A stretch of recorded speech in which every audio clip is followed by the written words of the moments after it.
आपला भिडू बच्चू कडू अशा अमरावतीमध्ये बच्चू भाऊंची ओळख. पण याच बच्चू भाऊंचा भिडू पळालाय.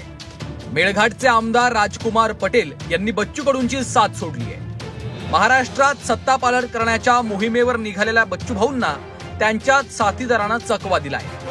राजकुमार पटेल यांनी बच्चू कडूंच्या प्रहारची साथ सोडली आहे. प्रहारची बॅट टाकून लवकरच ते शिवसेनेचा धनुष्य बाण हाती घेणार आहेत. उस दिन हम 10 तारीख को माननीय नामदार एकनाथ शिंदे साहब के नेतृत्व में शिवसेना में मैं और मेरे साथ आप सबका प्रवेश होगा ऐसा मैं जाहिर करता हूं. मुख्यमंत्र्यांचा गणपती करण्याची भाषा करणाऱ्या बच्चू कडूंना हा मोठा धक्का मानला जातो. या धक्क्यातून न सावरलेल्या बच्चू कडूंनी मोठा पलटवार करण्याचा इशारा दिलाय. त्याची आम्हाला काही पर्वा नाही आहे. त्यांनी आहे तिथे एकदम सुखानं राहो. पण आम्ही शिंदे साहेबांना जो आता आम्हाला एक घाव केलेला आहे त्याचे 1000 घाव त्याच्या बदल्यात आम्ही 1000 घाव देईल. शिंदे गटाला सुद्धा आम्ही या सगळ्या संदर्भात त्यांनी एक खेळी खेळली आम्ही 10 खेळी खेळू आणि त्याचे परिणाम शिंदे गटाला भोगायला लावू. राजकीय दृष्ट्या आलेले लोक एकूण तेकून जाणं येणं चालू असतं. तर त्यांचा हा प्रवास सुखाचा जावो. प्रत्येकाचं राजकारण चांगलं व्हावं. पण आमचा लढा कमी होणार नाही. आमदार राजकुमार पटेल यांनी धारणीमध्ये कार्यकर्त्यांचा मेळावा घेतला.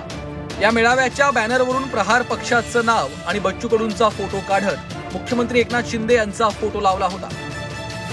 राजकुमार पटेल हे मेळघाट विधानसभा मतदारसंघाचे आमदार आहेत. माजी कॅबिनेट मंत्री स्वर्गीय दयाराम पटेल यांचे राजकुमार पटेल हे पुत्र आहेत. 1999 मध्ये भाजपच्या तिकिटावर ते पहिल्यांदा आमदार झाले. 2004 मध्ये दुसऱ्यांदा मोठ्या मताधिक्यानं विजयी झाले. 2009 आणि 2014 मध्ये मेळघाट मतदारसंघातून ते पराभूत झाले. मेळघाटमधून 2019 मध्ये प्रहार जनशक्ती पक्षाच्या तिकिटावर ते पुन्हा आमदार झाले. 2024 विधानसभा निवडणुकीच्या तोंडावर प्रहारला सोडचिठ्ठी देत शिंदेच्या शिवसेनेमध्ये प्रवेश करण्याचा त्यांनी निर्णय घेतलाय. राजकुमार पटेलांच्या सोडचिठ्ठीवर विरोधी पक्षनेते विजय वडेट्टीवारांनीही पटेलांसह महायुती सरकारवर निशाणा साधलाय. महाराष्ट्रामध्ये आमदार फोडून आज खोकेंचं सरकार आहे. तर प्रत्येकाला खोक्याची अपेक्षा आहे. जिथे खोके तिथे आम्ही. पण हे खोके जिथे तिथे धोके होऊ शकतात हे लक्षात घेतलं पाहिजे. आणि तो धोका आता जवळ आला आहे. खोकेबाजांना धोका देण्याचा निर्णय जनतेने घेतला आहे. 50 खोके जे जिरवले गेलेत ते यांच्याकडून यांची निवडणुकीमध्ये जनता जिरवल्याशिवाय राहणार नाही. विधानसभा निवडणुकीच्या पार्श्वभूमीवर बच्चू कडू यांनी महायुतीमधनं बाहेर पडण्याचा निर्णय घेतला.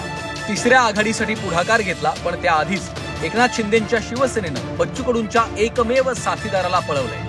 त्यामुळे ऐन निवडणुकीच्या तोंडावर बच्चू कडूंना आपल्याच जिल्ह्यात मोठा धक्का बसलाय. या धक्क्यातून बच्चू कडू कसे सावरतात हे निवडणुकीनंतरच पाहायला मिळणार आहे. अनिरुद्ध दवाळे, झी 24 तास, अमरावती.